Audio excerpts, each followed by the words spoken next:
Oh, hey everyone. Welcome to our daily Rebel Roundup, where we give you sometimes painfully live, unedited, unadulterated opinions of the news of today. I'm your host today, Tamara Ugolini, and I'm joined by my colleague and friend, Alexa Lavoie in Montreal. Alexa, how are you doing on this? Here it's snowy Thursday morning.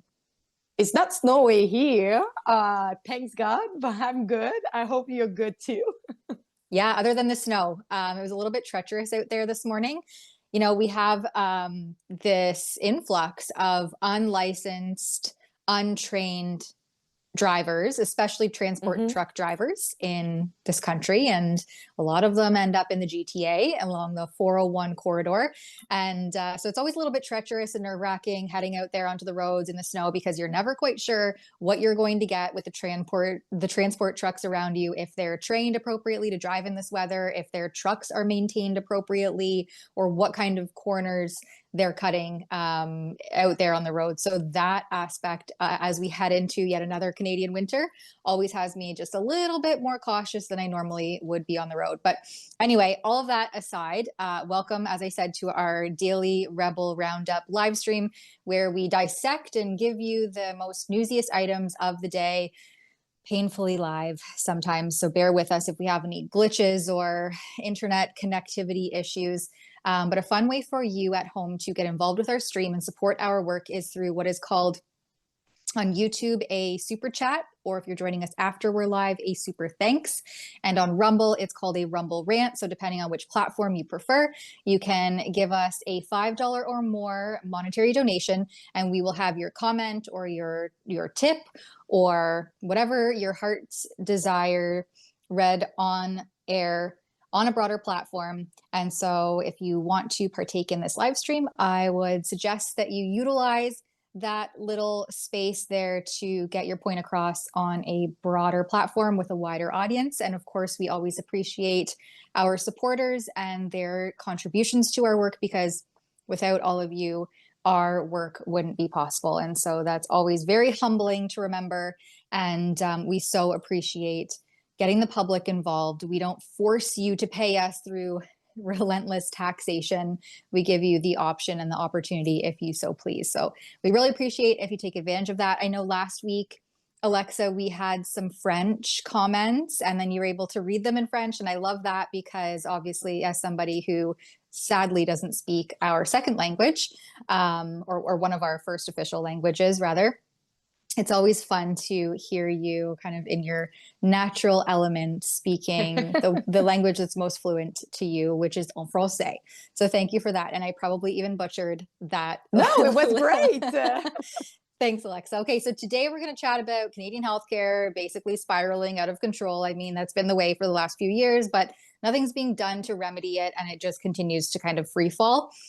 Quebec claims that they somehow send Alberta money, and we'll kick it off with the U.S. ambassador to Canada's advice. And we have this fun clip to play from the ambassador himself, who says that basically he doesn't understand why Canadians are so opposed to that rhetoric that Trump has been saying for the last, I don't know, I guess it's been about a year now, of Canada becoming the 51st state.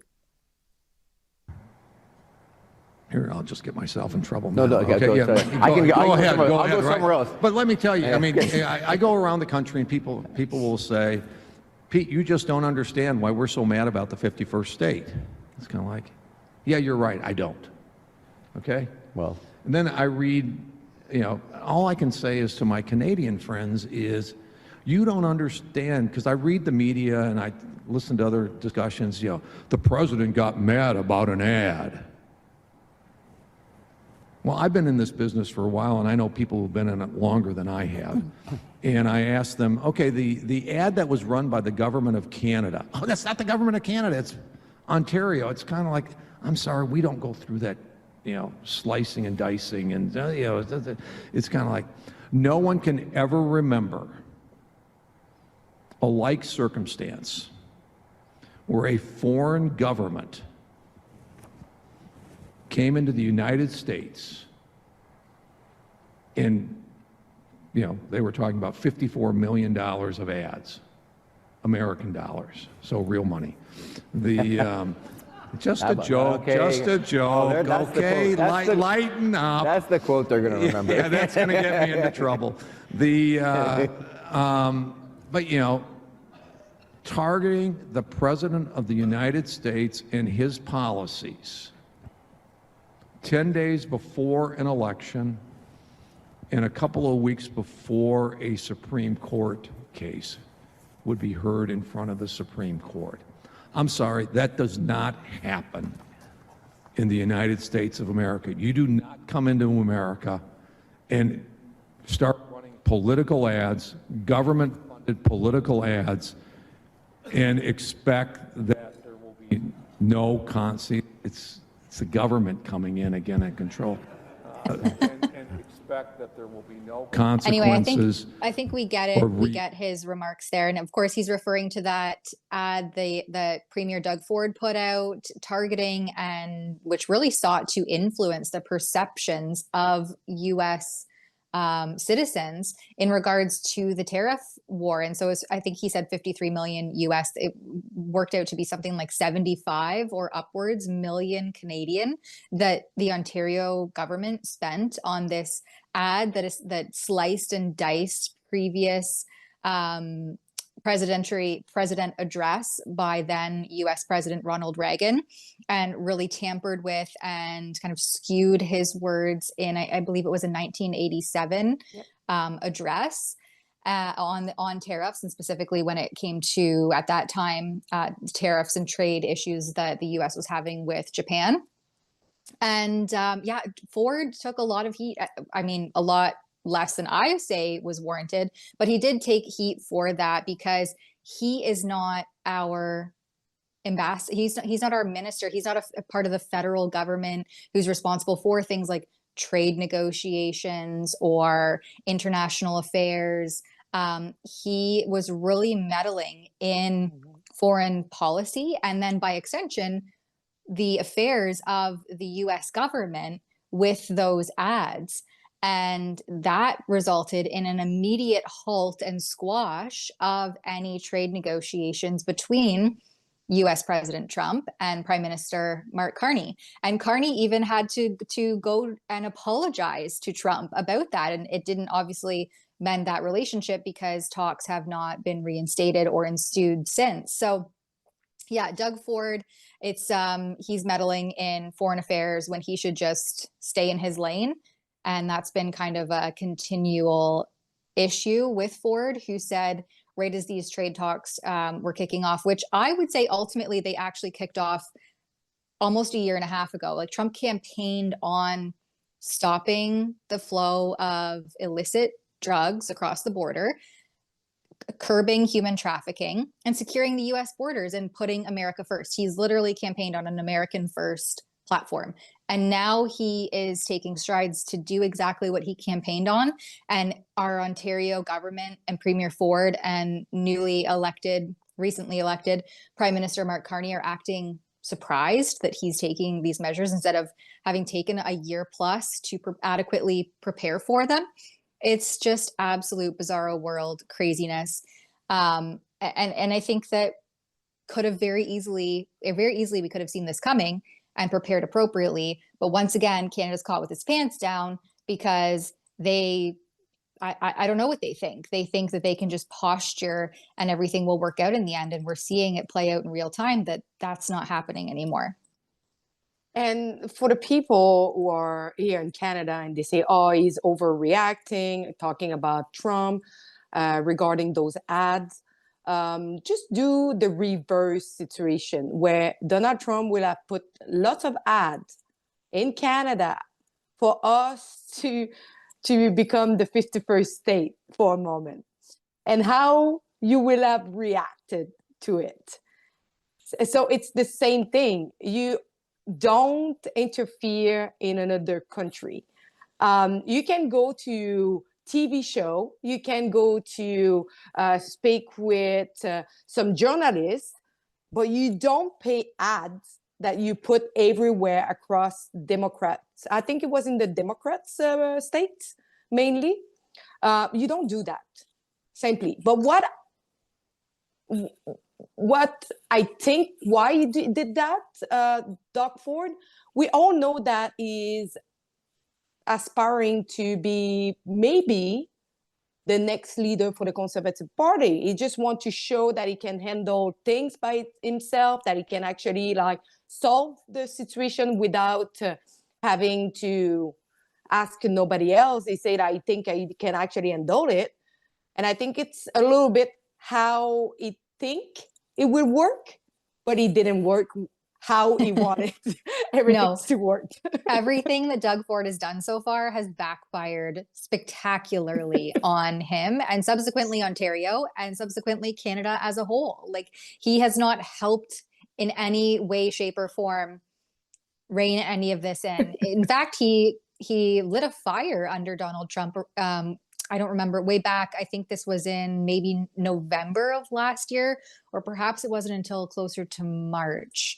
Anyway, in recent months, Doug Ford, remember when he threatened to cut off electricity to the United States, all the electricity that comes from Ontario and they trade into the States? He threatened to cut all of that off. Yeah, here's the clip. Don't take my word for it. Listen to him. Let me be clear. I will not hesitate to increase this charge. If necessary, if the United States escalates, I will not hesitate to shut the electricity off completely. Like, believe me when I say I do not. Is going to happen when you make those kinds of threats. That is absolutely asinine to think that that is going to prompt any sort of diplomacy between the nations. That is just blatant escalation of the issue. And I'm so tired of these guys playing politics rather than getting things done. As I've said so many times, this could have been addressed a year plus ago and remedied. And Canada just sat on its hands and hoped for the best. Like, we're living on a hope and a prayer here. And, and that really is continuing. And then because Canada has failed to take any concrete steps to curb things like unfettered, unmitigated immigration, which we see people coming here who are not eligible for citizenship being denied or being just left to come through while they wait, what is it, a year and a half for their, refugee claim to finally be heard. Criminals, people, public safety threats, public health threats are being made exemptions in order to come into this country when they should be flagged and removed or denied entry. And yet Canada is just like this free-for-all, opening the floodgates to anyone and everyone and their mothers and brothers. And so the Secretary of State, the New York Times reports that Secretary of State Mark Rubio sent a message and a memo to Europe, Canada, Australia, and New Zealand, calling on them to get immigration under control. And then we have our immigration minister, I think it's our 7th one in as many years, handling such a massive, important portfolio, just has this intense, continual turnover of ministers. So our most recent immigration minister, Lena Diab, says that she was never even made privy to this, that she denies knowledge of being given that diplomatic directive. I mean, that seems to be the way with our foreign affairs minister, our industry minister, Melanie Joly, just feigns ignorance. Oh, I just didn't know. So what are we paying you for? I'm so done with that. Every time that there is something that is happening, suddenly everybody don't remember anything. Oh, I was not aware. Oh, I don't remember. Oh, I'm not sure about that. Stop. We know your tactic. We know that you were aware of that. You just pretend you were not aware of that. I'm sick of it. Well, and that is quite literally your job and part of your portfolio that we pay very handsomely, might I add, and you receive something like a 20%. I don't want to say 20. I don't think it's quite as high as 20%. If it is, I'll be shocked. But federal ministers get an automatic pay hike every April 1st. It's not an April Fool's Day joke. You heard it here first. This is not an April Fool's Day joke. Every April 1st, they get an automatic pay hike and pay increase. So these people are paid very handsomely to manage their portfolios, which Minister Lena Diab's portfolio is immigration. And to feign ignorance and pretend like, oh, I just didn't know that this was sent to me is complete ineptitude, arrogance on behalf of the people who are tasked with managing this very thing. But she says in this article here, so of course it's from our state broadcaster, the CBC, who you have to read with a grain of salt because they slant everything. So she said not only was she unaware of this directive sent by the U.S. Embassy in Ottawa from the Trump administration, ordering Canada to lower most of its immigration levels, but she was asked if Canada takes advice from the US when setting Canada's immigration levels. And Diab said she consulted for months with economists, department officials, and stakeholders across the country when deciding about our immigration levels going forward. And then it quotes her, quite frankly, the provinces and territories, they were my main partners because immigration in Canada is a joint provincial, territorial, federal jurisdiction. Those are the individuals that I consult with when we develop our plans. Yeah, but guess what? They're not doing enough. Where is the consultation when you have literally the province of Quebec who had to cut on their side because the federal government didn't change anything? Where is the consultation when every single province is screaming to lower the rate, to stop it because we have so much problem? There is never ever change at the federal level. It's always the province who needs to deal with what they have on their own side. Yeah. Well, Doug Ford too, and we have those clips. I don't know if we can pull them up on the fly, but we have clips where he has said, this is too much and it's time to rein in the mass immigration now because Ontario receives more than half of all immigration into the country comes right into Ontario, and they end up in the Greater Toronto area specifically, in this very small, concentrated, developed city center, essentially. And now it's starting to sprawl out to these other communities and areas, and there is not the infrastructure in place to handle this massive influx. And Doug Ford has said it it took him longer than you would expect, but that's what you get when you elect a progressive conservative. But he, as of, I believe it was just in the spring, he started to finally admit and acknowledge and say, this is too much. We need to rein in the immigration levels. And the Liberals have, budget 2025, 2026 makes slight adjustments, but I don't think it's enough. And if you compare and contrast it to historic levels, it's still way over what we would traditionally have for immigration levels in this country. And again, there's several different kind of subcategories under immigration because you have refugee claimants, you have permanent residents, you have temporary residents, you have temporary foreign workers, and then you have students here on visas. So all of these things have just exploded. All of these subcategories under the immigration umbrella have exploded in recent years, and especially refugee claimants who get all of these special privileges and amenities available to them when they come into this country, things that, as we've heard recently happening in the House of Commons, being pointed out by the Conservatives, aren't available similarly to naturalized and natural-born Canadians. So this is just a big, giant mess. And we have this piece too to further back this up. Even the mainstream media is becoming such an issue that they can no longer ignore or call anybody who is blowing the whistle on this a racist or a xenophobe, whatever they want to slander and smear people into being for speaking out against this unprecedented wave of mass immigration. This comes from the Vancouver Sun, and they say, why Canadian bosses love hiring foreign workers. Low skill, they call them, I laughed when I read this, low skill guest workers. They're just guests here, don't you know?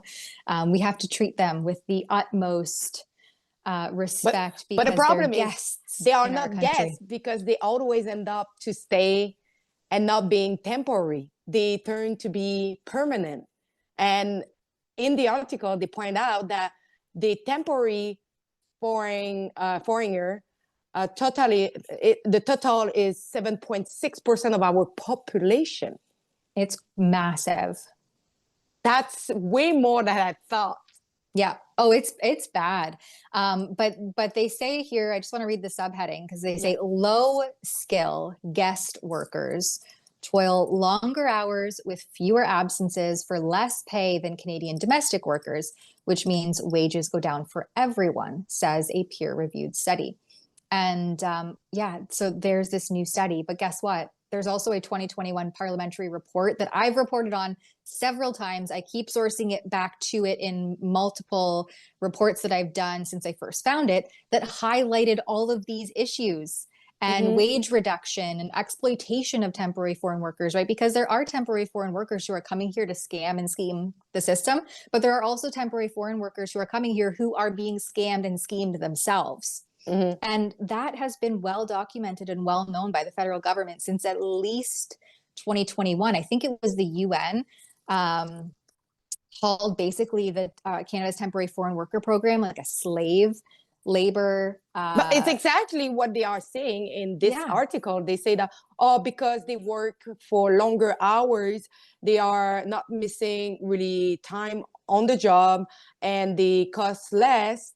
And they are also, as they say, trustworthy, meaning that they will stay longer than just a domestic worker. That does not justify the fact that you are hiring them before domestic worker and that you are going to pay them less for more when this will impact directly the other salary of domestic worker who are here and where the cost of living is just continually increasing. Yeah, absolutely. And another aspect of so there's two pathways that people can come into Canada as a temporary foreign worker, and they can come through the temporary foreign worker program, or there's also a program with even less oversight and less accountability called the International Mobility Program, or IMP. And they're allowed to hold jobs in Canada for longer, and again, with less oversight, more prone to abuse, more prone to being exploited by people who shouldn't otherwise be or would never otherwise qualify to be in the country.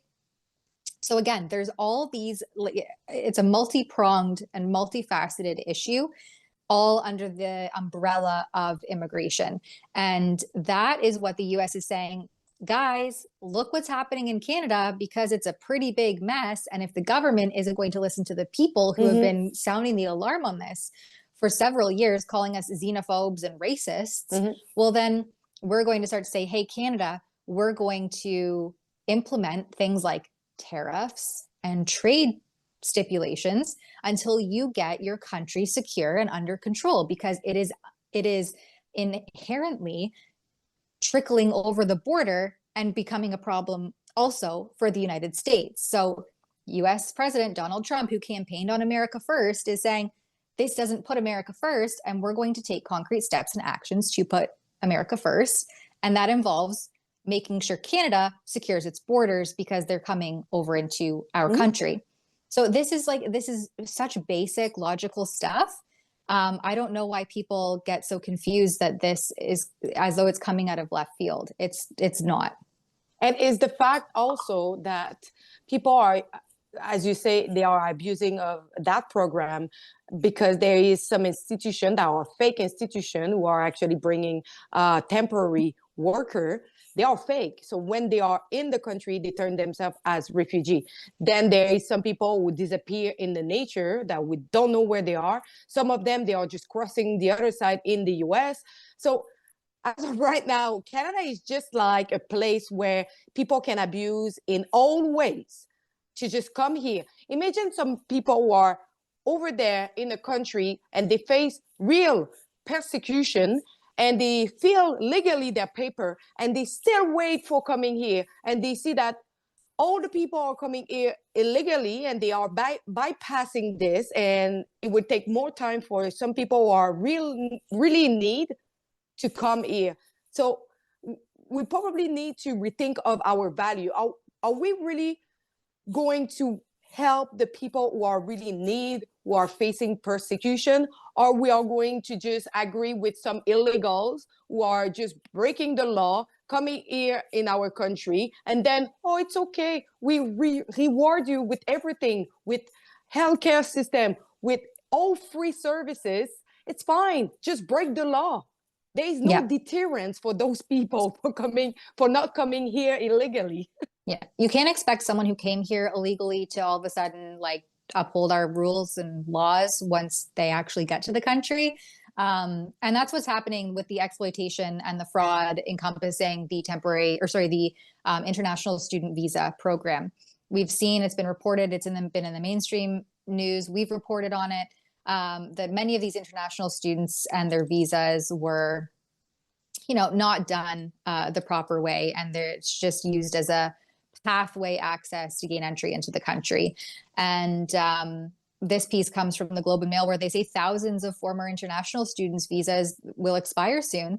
And then what happens next is murky. We've heard in parliamentary committees that there's no real path or avenue to say, hey, your visa's expired and now it's time to leave. There's no mechanism to enforce that. There's no data to track where they end up if they actually leave. Like Ottawa and the federal government, the Liberals really rely on voluntary leaving, on these individuals to voluntarily leave the country when their visa is expired.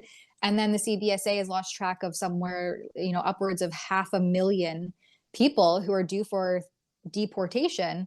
And that number, I would argue, only continues to grow. And we see more and more of that happening. Finally, the mainstream media like the Globe and Mail, CBC, Vancouver Sun is reporting on these issues that I think is 4 years too late, but better late than never. And on that, there is all those visa who is going to expire on December. But on top of that, you need to add what we heard, I think 5 years ago, that about 34,000 people would just disappear, who should have been deported, and they are somewhere in Canada, but we don't really know where they are. Oops. And on top of that, the 600 people who have criminal record who should have been deported and just disappear in Canada. So that's a lot now. Especially when Canada, 5 years ago, our population was only roughly 30 million. We've added almost 10 million to our population in 5 years. I think it's 41 million now. No? That is an insane influx, which is part of the reason why all of our social systems are collapsing. So we'll hit a quick ad break and we'll come back to chat about more of that. Gun bans make great distractions. Trudeau may be gone, but Carney has picked up his same rhetoric. We will quickly, and I mean quickly, reinvigorate the buyback of Hunters, collectors, competitors, and defenders of tradition are still being targeted, while criminals run wild under Liberal policy. But we are fighting back. Join us, Canada's National Firearms Association, in defense of freedom. You like the hat? Me too. Same strong message about making Canada great again, but in a really cool color, black and gold. There's other colors available, and it's an all-Canadian site. So if you want to signal your tribe or trigger a Liberal, go to mcgahats.ca today. Canadians know the national anthem. They stand in silence to remember those who died for this country. But not every Canadian knows their rights and freedoms. The Freedom Passport will change that. It looks and feels like a Canadian passport, but contains the Canadian Charter of Rights and Freedoms in a portable, easy-to-read format. The Freedom Passport. Order one for yourself and for all the freedom lovers that you love at freedompassport.ca. All right, before we went for a quick ad break, we had a super chat from Murray Wright, K5U, gives $20. And there was nothing attached to it other than that monetary assistance. Thank you so much, Murray Wright. Really appreciate your contribution. Now, as I mentioned, this massive influx and population change has strained all of our social systems, and housing is one of the worst. This clip shows you what Canada looks like after a decade of liberalism. And it's basically just perpetual tent cities. It is craziness. I don't know that there's any audio with it, but I mean... Well, Canada, I love you, oh, but yes, I got there is. some serious questions about your intellect. This is Energy Court in Sudbury, Ontario. There's tons of homeless places everywhere. And you guys want to spend billions of dollars trying to take guns to save what? 1 to 5 lives? Right? Meanwhile, you have homeless people, families, elderly, everywhere, because this country's been run like shit for so long that you're all broke. You know you can't afford it, and even if you have a decent job, you can barely afford it. So what about those people who need a place to live, who have kids? We have mothers losing their children because they don't have a home, can't afford a rental place, so Children's Aid is going to take their kids and send them where? The problem's you, Canada. That's what I'm saying. And I don't want to be overly rude about it, but it is.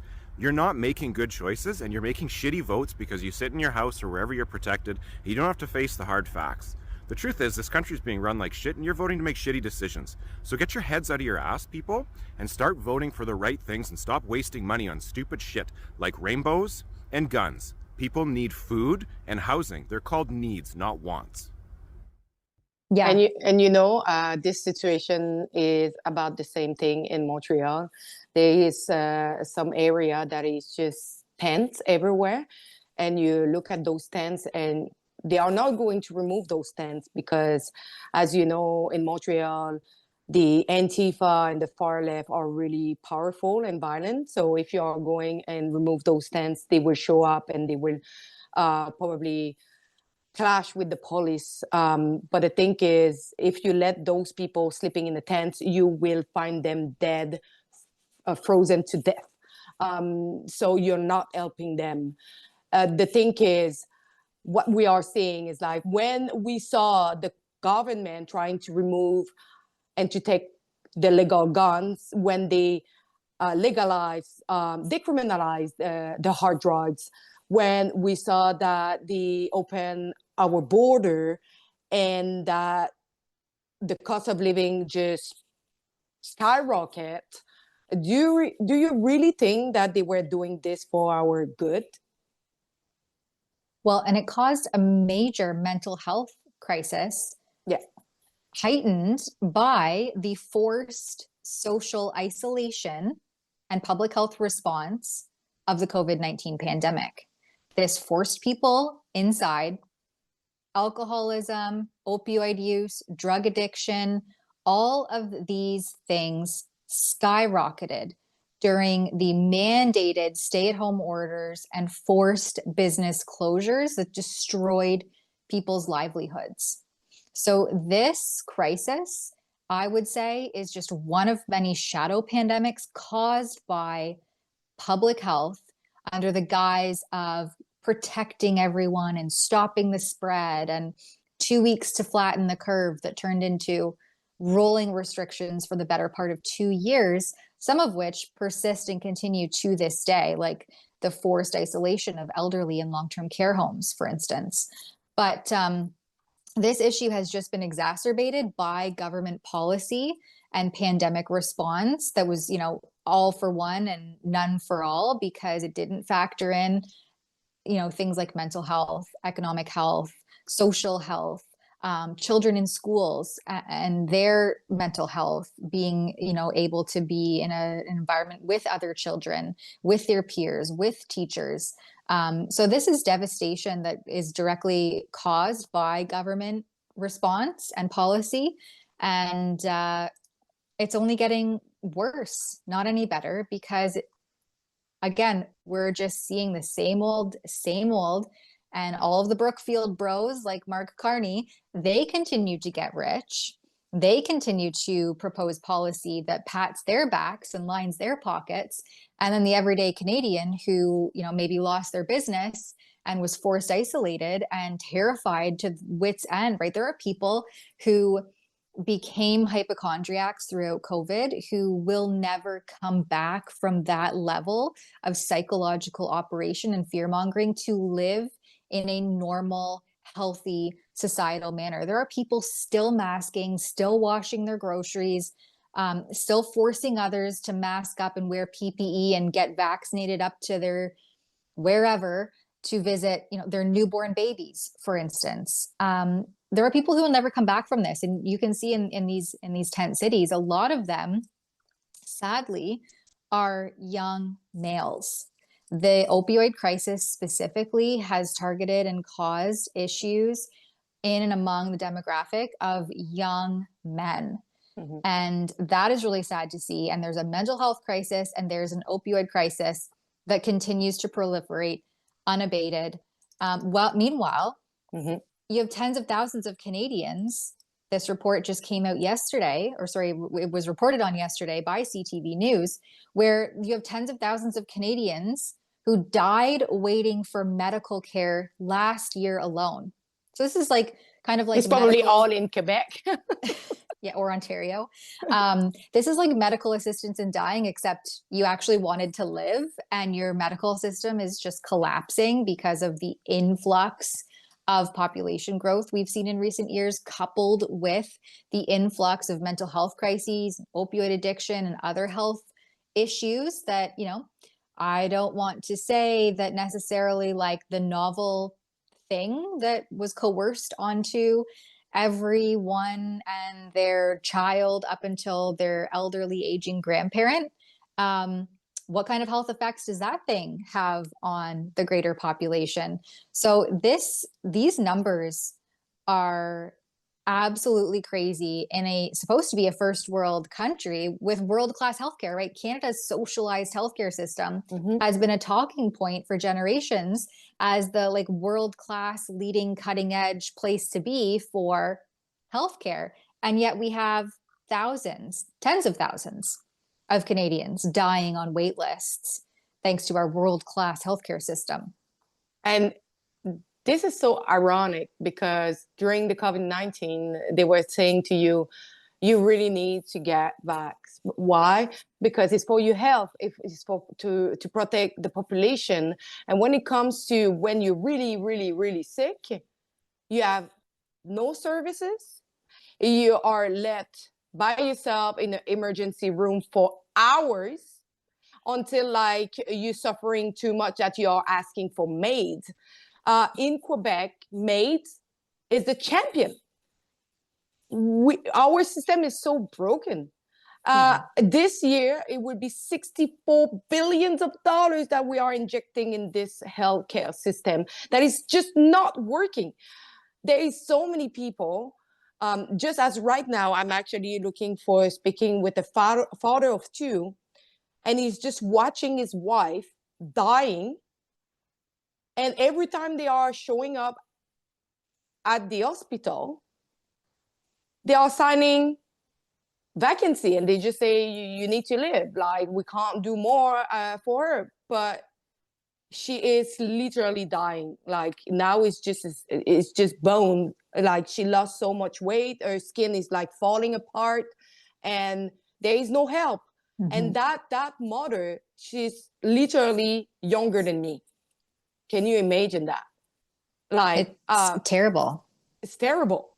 And we pay forced taxation into this system where we can't even access care if and when we need or want it.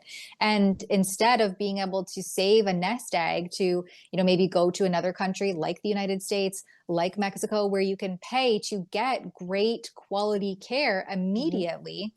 well, we're stuck paying something like 50%, I think it's upwards now, 40 to 50% of our income goes toward mm-hmm. taxes to contribute to this world-class healthcare system that isn't actually helping anyone. And just on your point, Alex, about Quebec probably being the worst, actually it was Ontario.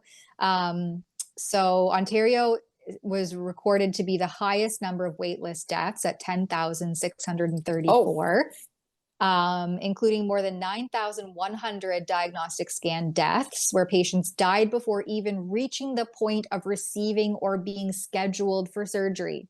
They couldn't even get scheduled in. If you put the population versus how many die in the emergency, do you think it's worse in Ontario or Quebec?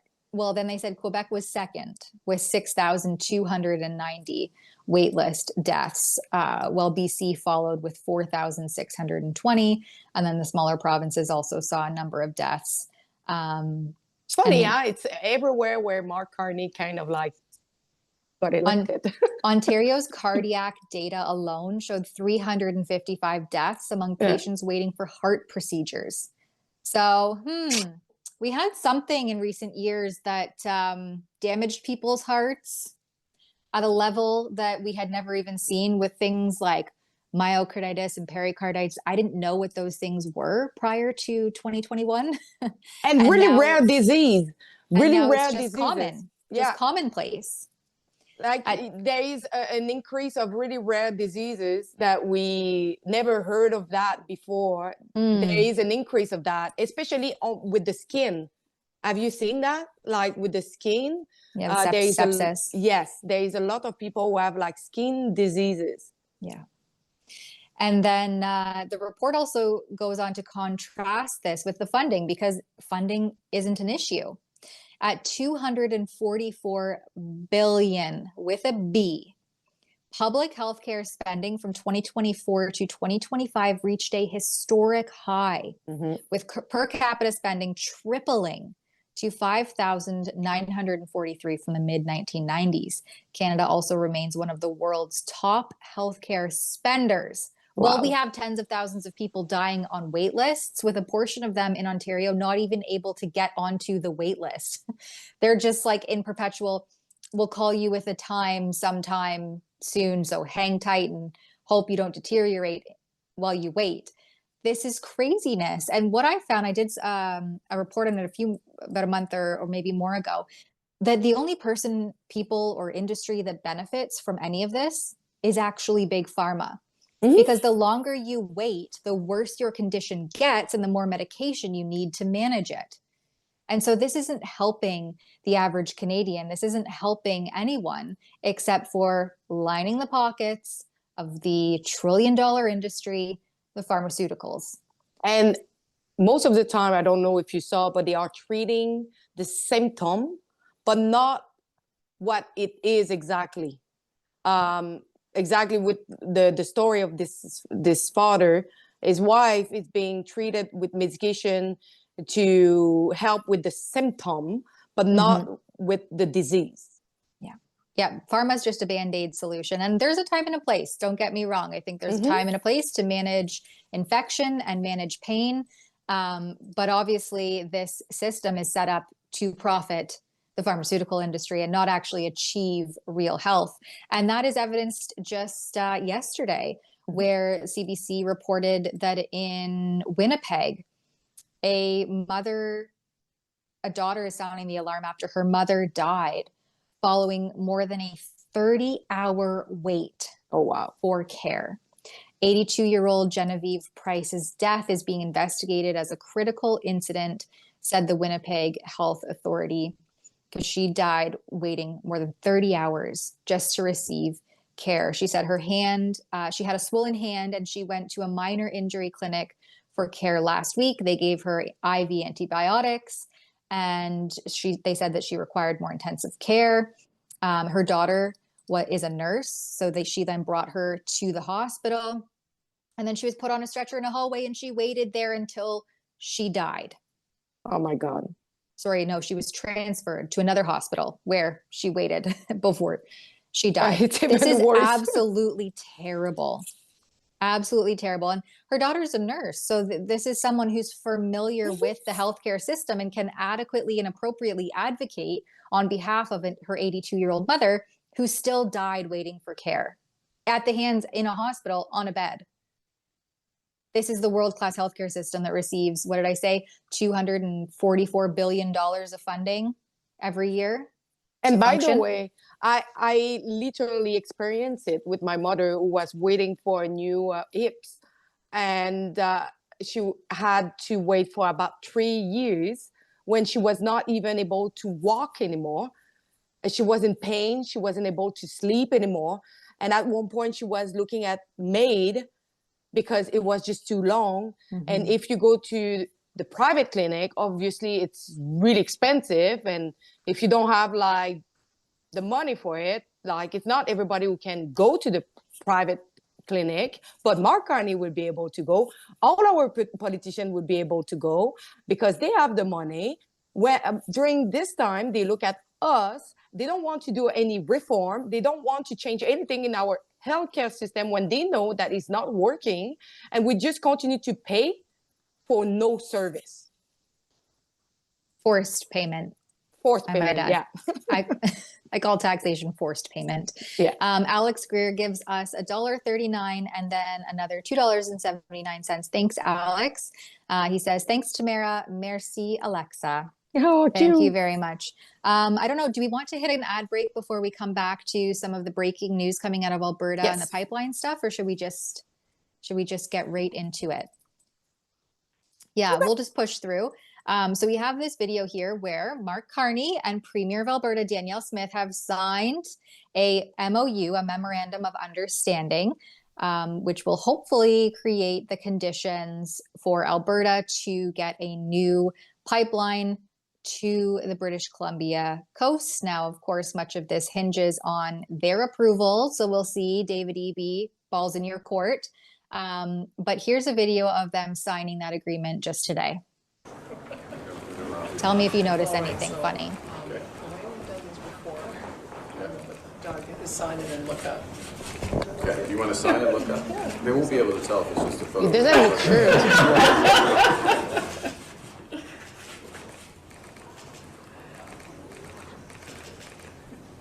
All right.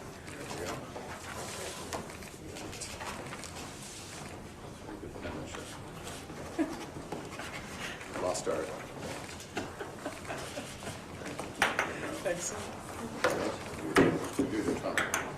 Is that how he does it? I think you got a little thumbs up. He reads his signatures too. Yeah. Do you want to stand and do one as well?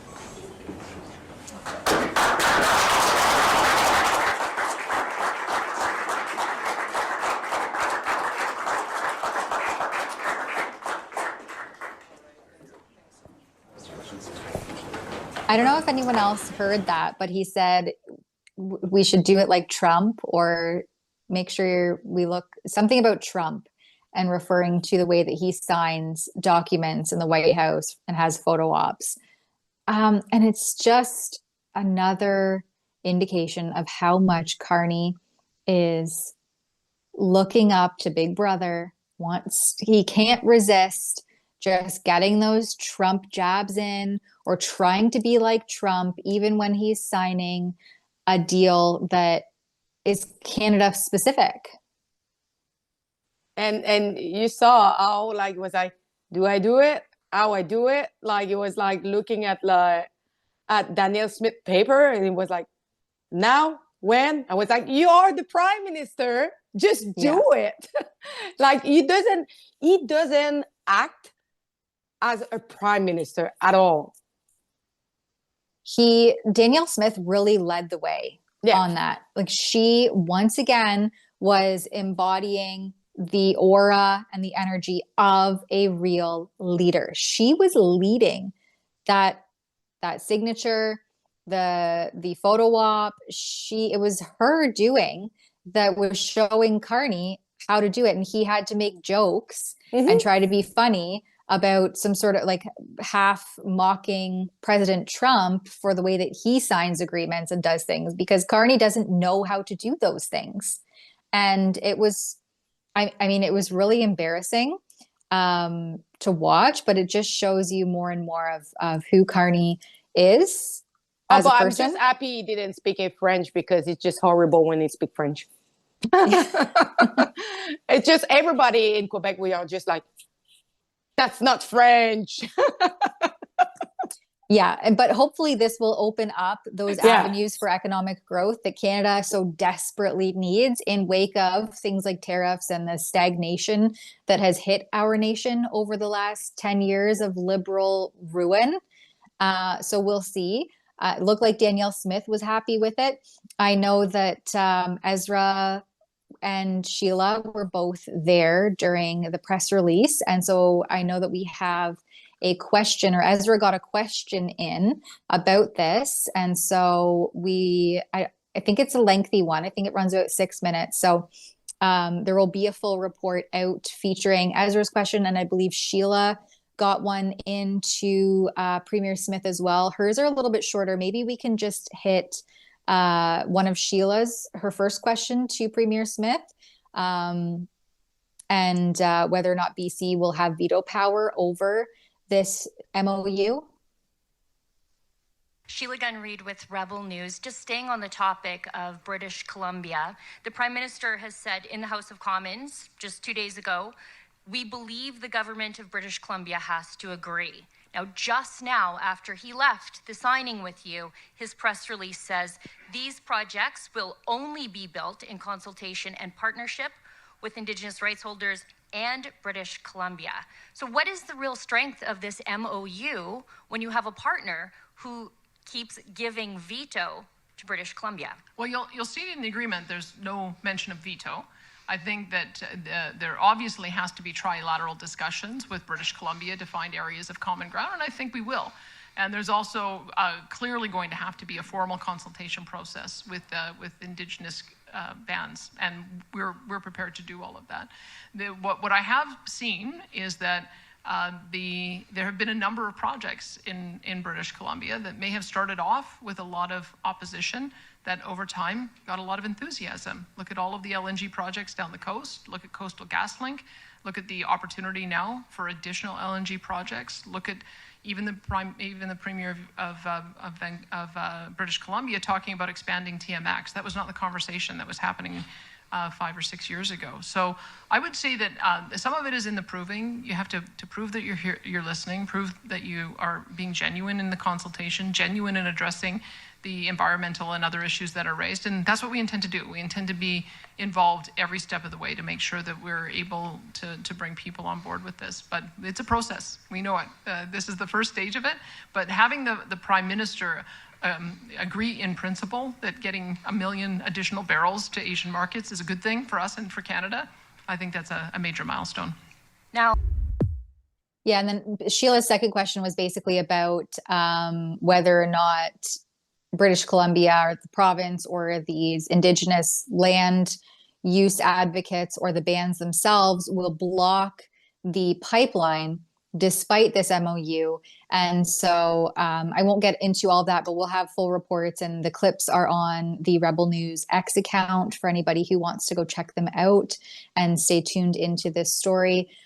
Because we have a comment here that I just want to read from Politicians Never Lie, who gives $2.22 and says 8% chance the pipeline actually happens. Yeah, I'm kind of feeling those vibes because the wording doesn't sound concrete. It's a memorandum of understanding. So, you know, it shows a willingness to perhaps continue having the conversation and move forward, but there's nothing glaringly concrete that I can see from this that shows, you know, we're moving ahead and we're breaking ground starting tomorrow, next month, what have you. It all seems very much like optics and conversation based still. How many percent do you guess that Stephen Guilbeault is either like leaving the party or claiming that pipeline? Yeah, I'm shocked that Mark Carney was even there signing this and willing to move forward on something like this.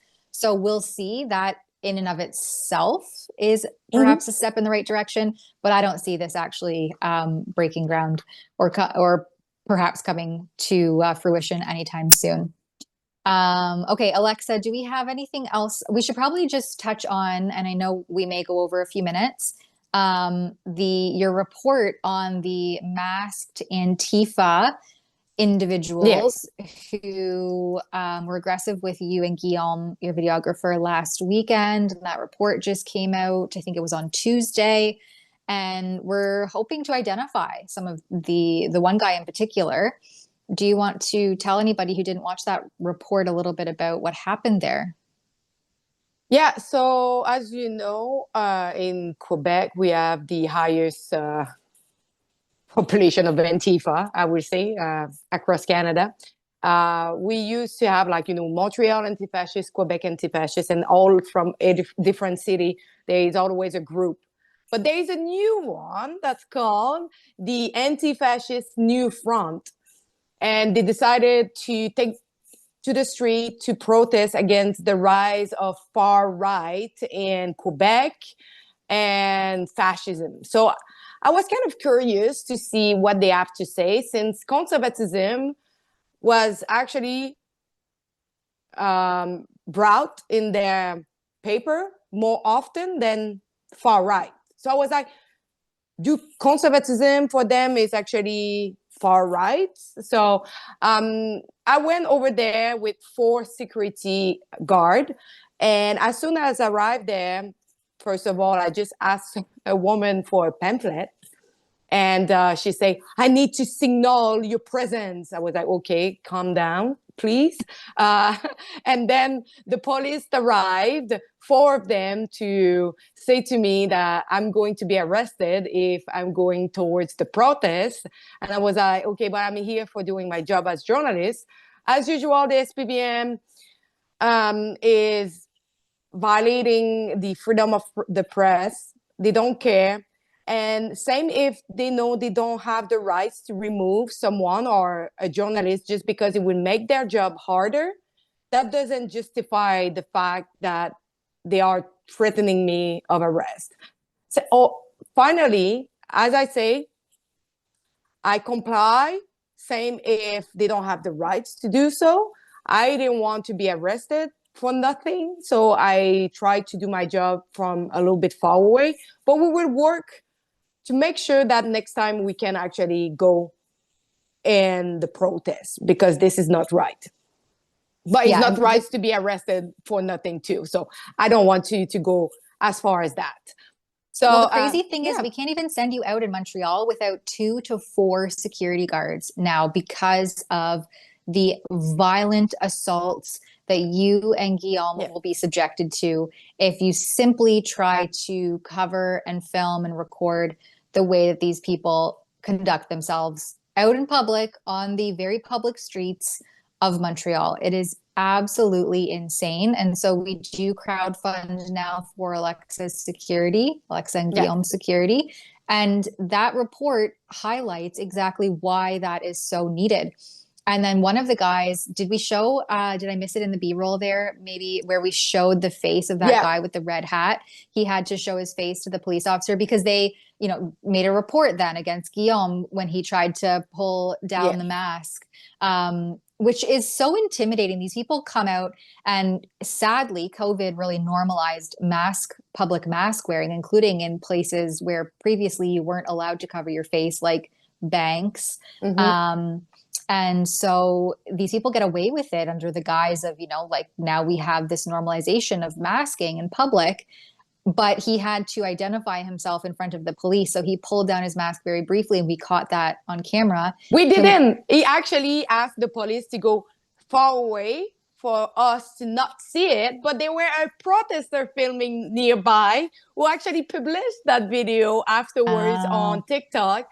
And we saw the video. Now the video had been removed by that TikToker, but we were able to save it and have the face of the individual on our side. So, and it's the same TikToker who actually filmed Gabrielle Lepage exiting the church. So it's why I got like the video. So thanks God.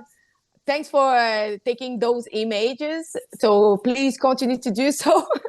Yeah. And if you want to support Alexa, or if you have any tips about who that individual is, you can go to standwithalexa.com. You can support her security costs to keep her safe, just doing her job, which sounds crazy to say, but that's where we are in Canada in 2025 as Antifa proliferates on our streets. And I mean, including having a very supposed but suspiciously accurate accusation that there is an Antifa agent working within our Department of National Defense. This should come as no surprise to people who have been paying attention and watching closely this file. So we have a real Antifa problem here in Canada. And as the US takes strides to designate Antifa as not only a national, but also an international terrorist organization, we need to heed that warning. The problem is Antifa and the union are really working together.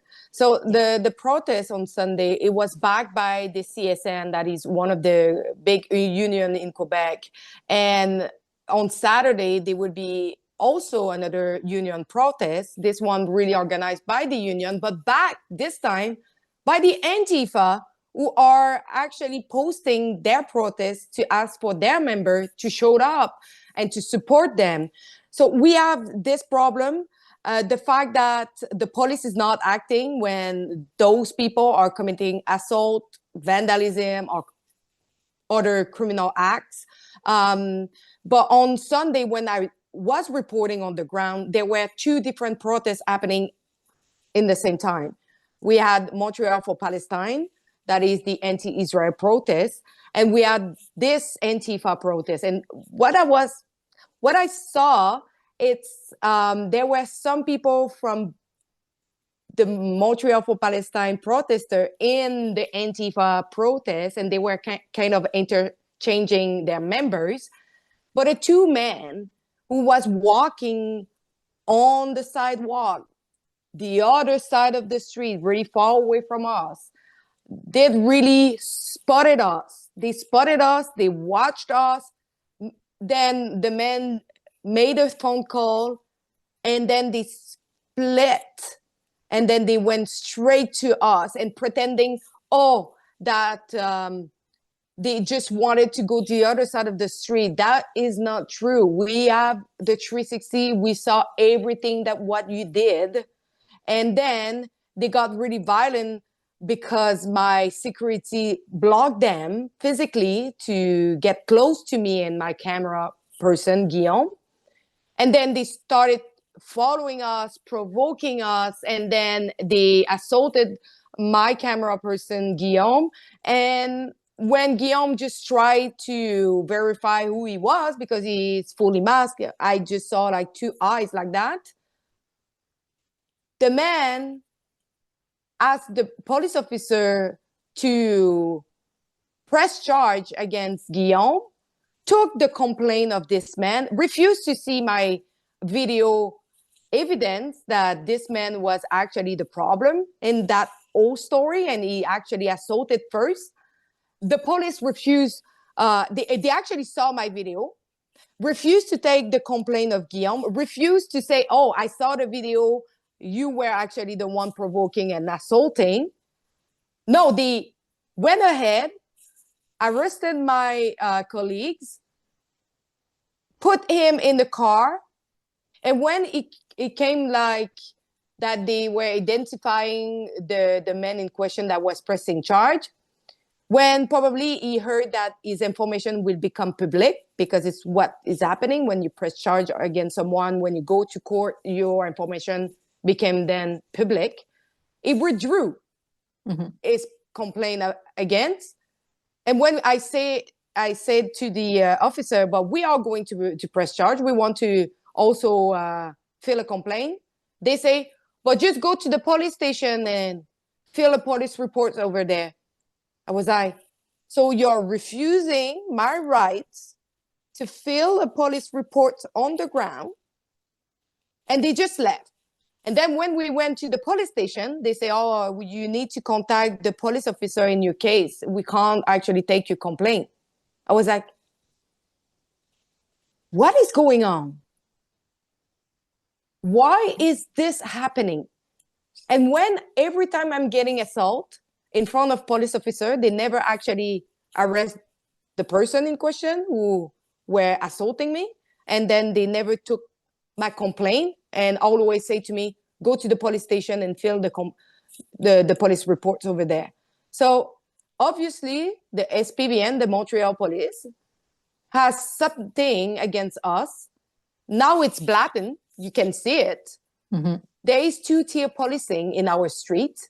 And I would say I don't feel safe with the Montreal police. Not only because I don't know if someone will just accuse me falsely and they will arrest me, but also they will block me.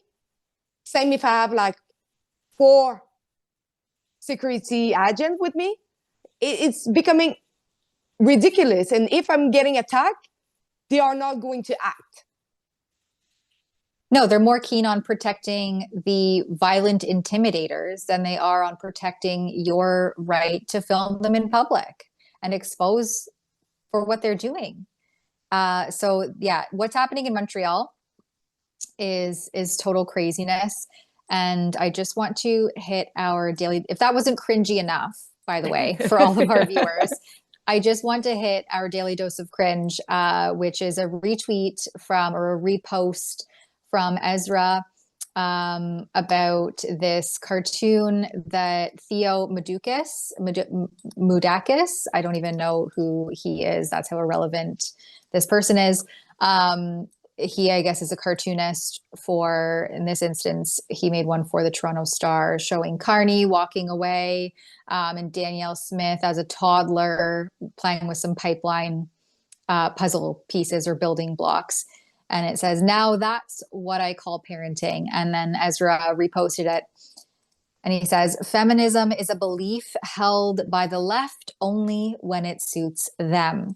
In this case, denigrating Canada's most successful female premier is more important than their usual wokeness. Yeah, the hierarchy of wokeness when you ask the left. So because Danielle Smith is a fantastic leader. She's a fantastic premier. She's a strong, independent, independently minded woman. And she, even as you saw at the Memorandum of Understanding signing earlier today, really led the way and encompassed and embodied what leadership looks like.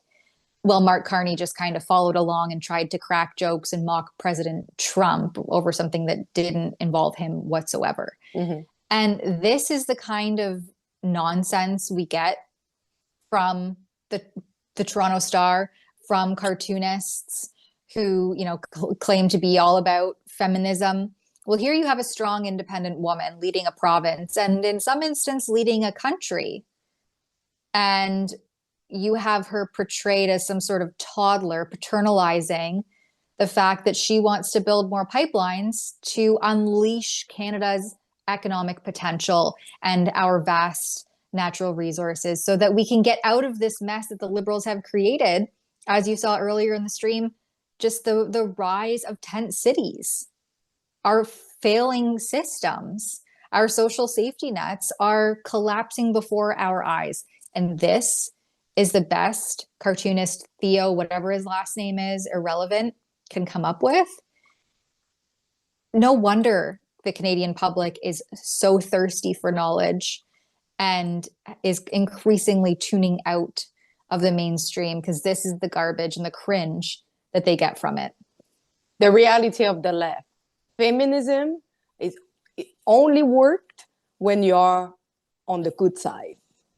These are the people who can't even define what a woman is. So take it for what it's worth. Exactly. All right. And we have a quick Rumble ad to get through before we wrap up this stream. And it comes from 1775 Coffee, which I have tested myself. So take it for what it's worth. If you still haven't tried 1775 Coffee, now is your time. And now is your shot to the 1775 starter kit just dropped. Only 1,000 units. You're getting the bold dark roast that hits hard, the smooth medium roast, and the Vitality mushroom coffee for clean energy and laser focus with no crash. All single origin, small batch, toxin free, and mold free. Plus, you're also getting a gold spoon clip because freedom isn't scooped with plastic. A frother strong enough to stir up your coffee and your mother-in-law's opinions. And a black 1775 tumbler, $170 worth of coffee and gear, yours for only $99. This is for the ones who've been watching 1775 blow up on Rumble, wondering if it's actually worth it. Spoiler alert, it is. Go to 1775coffee/studio and grabbed your starter kit before they're gone. Bold beans, clean fuel, and a morning routine that stands for something just like Rumble does. Now I want a coffee. Yeah, now I need to go make a brew. All right. Well, thanks everyone for joining us. Thanks, Alexa, for filling in so that Sheila could get over to that presser and this new pipeline deal development that we'll see maybe 8% actually comes to fruition.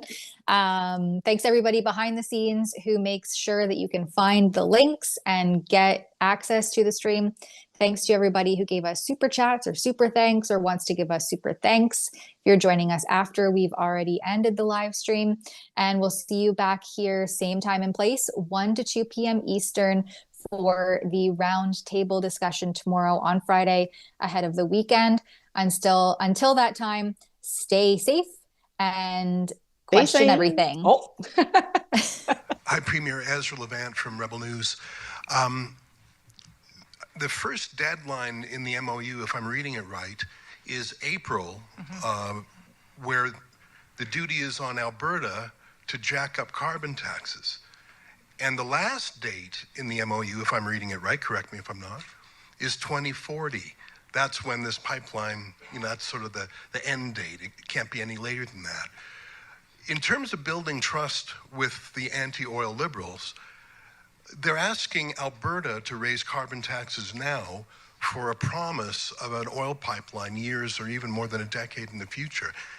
Does that really build trust? Well, you have to start somewhere. And one thing I would say is that we did have the Supreme Court of Canada rule on the federal government's ability to set a price on emissions. So the Supreme Court has ruled on that. It's part of the reason why we negotiated a stringency agreement that would have seen the carbon tax price go up to $170 a barrel by 2030. We've demonstrated, and I think the Prime Minister agrees, that's too high, too fast. So that's why we understand that there was always going to be a negotiation around that. We froze the carbon tax at $95, pending consultation with the industry and greater work with the Prime Minister. But remember, Alberta was the first to have an industrial carbon price. They did we implemented that in 2007. It's generated revenues that have allowed us to invest billions of dollars in new technologies, including carbon capture. So there is a commitment on the part of the industry to have a carbon price, and we did do some consultation on that. We're just glad that we have the means to manage it our way in Alberta under our tier program, and you'll see as of April 1st, and no, that wasn't a joke. April 1st is going to be the date that we have an agreement on that front. When it comes to the building of a bitumen pipeline to Asian markets to the BC coast. Though, if you read the MOU, those two things have to happen in tandem. That we have to see the Pathways project proceeding at the same time as an agreement to build that. One is dependent on the other. I don't know that the Prime Minister would have agreed to a new bitumen pipeline without Pathways, and we wouldn't have agreed to Pathways without a new bitumen pipeline. So they are going to be staged. They are going to go on together. We've already had a meeting with Pathways about how we're going to do that. That will require a trilateral negotiation as well. But I'm very hopeful. Since we have used carbon capture technology before for enhanced oil recovery, that's another part of this announcement, is that CO2 will be able to be used for enhanced oil recovery, which should allow us to generate more revenue.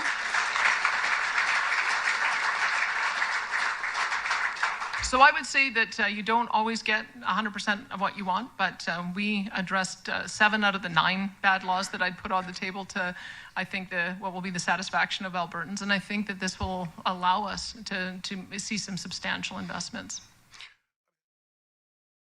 Big news, Rebel News now has premium memberships on X, Locals, and right here on YouTube. For just $4.99 a month on YouTube, you'll get loyalty badges, custom emojis, and access to members-only chats during our live streams. At $8.99 a month, you'll also unlock Rebel News Plus shows and our documentaries. But here's the catch. YouTube could cancel that premium tier at any time. That's why the best way to support us is at rebelnewsplus.com. It's just $8 a month, cheaper if you go annual, and you'll get exclusive extras like an ad-free site, comments access, and even the chance to submit op-eds. Wherever you join us, thanks for keeping our independent journalism